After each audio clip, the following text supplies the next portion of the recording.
Alright, time check tayo, 11:20, mag-alas 12 na.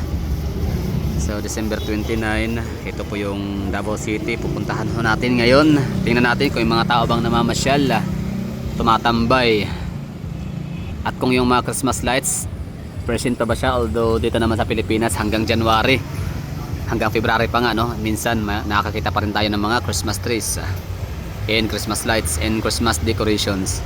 Ang iba nga din natin natanggal, no? All year round, only in the Philippines. Nakatuwa. Ano tayo, kakaiba, no? Unique.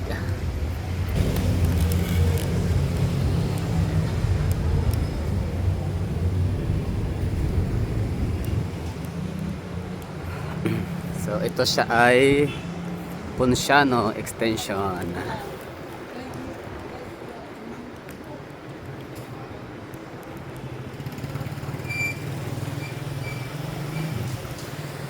Yeah, ganda ng City Hall namin, no? Maganda ang itsura, forma, malinis. Tas yung nagtatrabaho sa loob niyan ay napakagaling. International level ang galing. Duterte family. Tatay Digong, VP Sara Duterte, and ngayon Mayor Basti Duterte. Galing ng mga yan. Alright, so welcome to City Hall of Davao. Siyempre, ano tayo dito? Pasyal-pasyal. At dahil sa hindi na Pasko, so yung mga putubumbum, mga kung ano mga kakanin sa umaga pagkatapos ng simbang gabi ay wala na yung pwesto nila. Diyan yan, no, yung area. So, yan yung changes, no. So, ilang araw na lang, mamayang konti. Minuto na lang ay mag December 30 na. So, ilang ano na lang, oras, no, mag New Year na. 2026.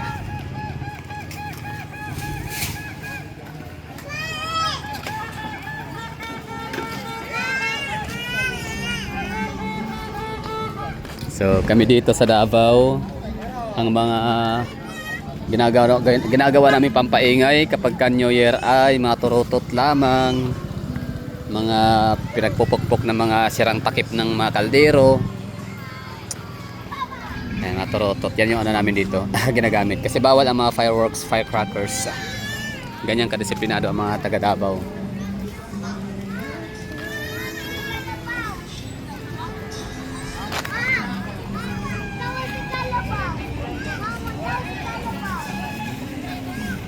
Okay, so akyat tayo sa pinaka Quezon Park.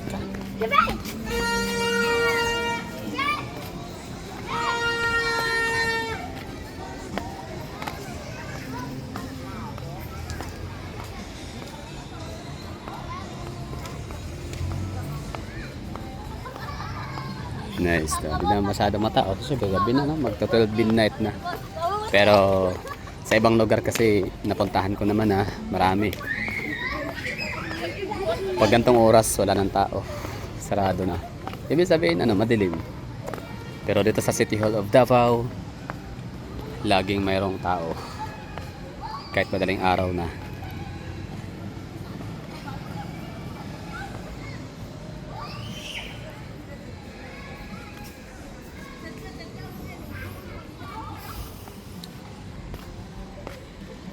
Kanina may mga nakapila pa rin dyan, early as mga alas 6, mga alas 5, alas 6. May mga nakapila pa dyan ng mga bata at natatanda para sa libreng sakay sa mga Ferris wheel, mga carousel ba tawag dyan, yung mga para mga horseback ganyan, basta pambata, octopus. So baka bukas meron pa, no? So sa mga pupunta ng Davao bukas, Davao City or dito sa downtown, pwede nyo pang dalhin mga anak nyo dyan kasi pwede pa yung sumakay. Walang bayad, pila nga lang.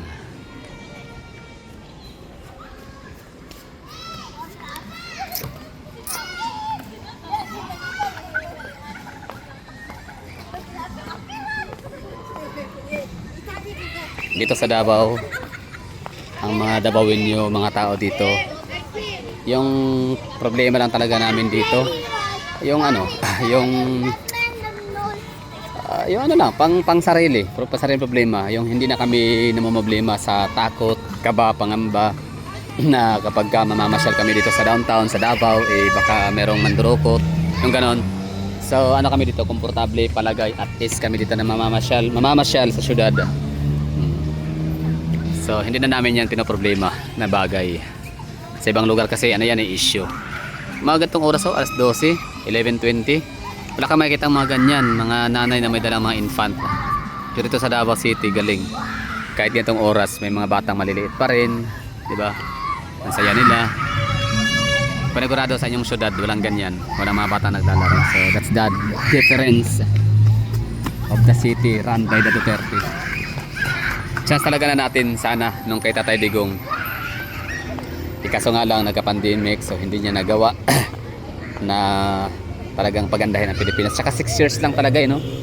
Hindi rin kasi abusado tong si Tatay Digong. Hindi kasi talaga siya abusado sa kapangyarihan no. Kasi pwede naman niya siguro talagang gawin 'yun na magkaroon ng charter change sa kanyang panahon, 'di ba? Baguhin yung sistema ng Pilipinas at imbes na 6-year term gagawing 20 years term. Pag hindi niya mabuo yung 20 years terms, let's say na siyempre at the age of mga 99, di ba? So kukunin na siya ni Lord. So papalit si VP Sara Duterte, di ba? Or kahit sinong ipapalit niya mga anak ganun.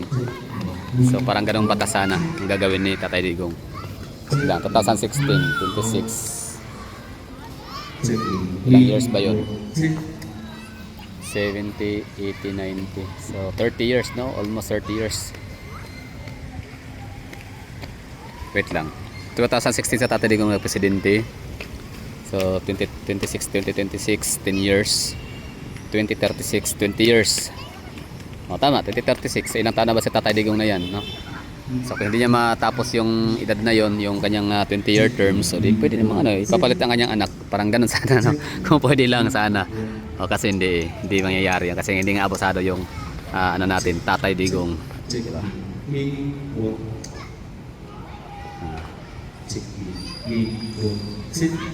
So this is Davao City Hall, the iconic City Hall.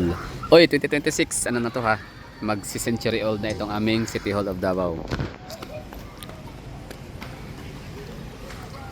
Okay na, tapos na tayo dito sa ating pamamasyal or pagsilip update Davao City Hall.